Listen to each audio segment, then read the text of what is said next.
When it's as big as you need it to be, to cast off, we're going to use a basic cast off, which, let me zoom in here. What you're going to do is you're going to wrap your first 2 pegs, bottom loops over the top, take peg 2, place on peg 1, knit off, then you move it over, ear up. Now you're going to wrap peg 3, knit off, place peg 3 on peg 2, knit off, move peg 2 to peg 3, do 1 stitch.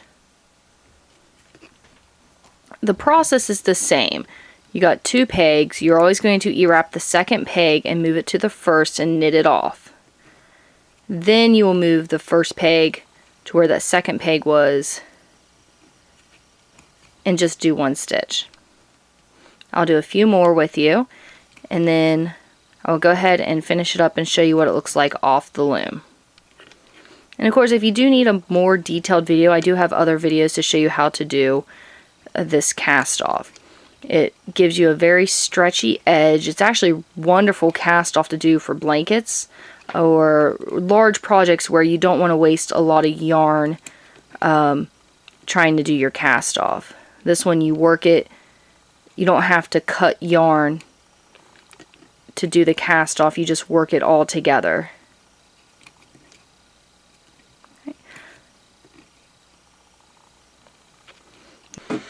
When you are down to your last 2 pegs, go ahead and kind of work them like normal.